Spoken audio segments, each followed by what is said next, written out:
Honours ভর্তি পরীক্ষা 2025 সাধারণ জ্ঞান ফাইনাল সাজেশন গুরুত্বপূর্ণ কয়েকটা এমসিকিউ সাজেশন উত্তর সহকারে। কেমন? তো দেখো 1 নম্বরটা, কোন উপজাতিদের বিয়ে না করা পাপ? উত্তর হবে খ, খাসিয়া। ভালো করে মনে রাখবা। 2, জাতীয় স্মৃতিসৌধে কয়টি কৌণিক স্তম্ভ আছে? উত্তর হচ্ছে ক, 7টি। 3 নম্বরটা, রামসাগর দিঘি কোন জেলায় অবস্থিত?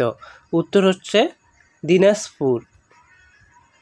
4 নম্বর, বাংলাদেশের সবচেয়ে বড় বিল কোনটি? উত্তর হচ্ছে ক, চলন বিল।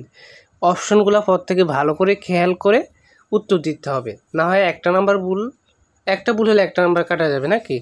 এই জন্য ভালো করে দেখে উত্তর দিতে হবে। আর সময় তো কম, 1 ঘন্টার ভিতরে 60টা এমসিকিউ দাগাইতে হবে তোমাদের। 5 নম্বরটা, সিডর শব্দের অর্থ কি? উত্তর হচ্ছে ক, শোক। তারপরে 6 নম্বর, সর্বপ্রথম গ্যাস উত্তোলন শুরু হয় কবে? উত্তর হচ্ছে ছোট গ, 1957 সালে।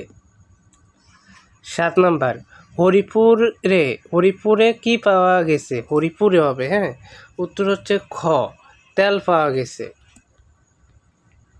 8, পদ্মা সেতুর পিলারের সংখ্যা কতটি বা কয়টি? উত্তর হচ্ছে ছোট গ, 42টি। 9 নম্বর, বঙ্গবন্ধু সেতু উদ্বোধন করা হয় কবে? উত্তর হচ্ছে ছোট গ, 1998 সালে। 10, বাংলাদেশের রঙিন টেলিভিশন চালু হয় কবে? উত্তর হচ্ছে ক, 1 ডিসেম্বর 1980 সালে। তো আজকের ক্লাসে আমরা এই 10টা এমসিকিউ নিয়ে কথা বললাম। পরবর্তী ক্লাসে আরও গুরুত্বপূর্ণ এমসিকিউ নিয়ে কথা বলবো, তাই সকলের চ্যানেলটি সাবস্ক্রাইব করে রাখবা পরবর্তী ভিডিওগুলো সকলের আগে দেখার জন্য। ধন্যবাদ সবাইকে, আল্লাহ হাফেজ।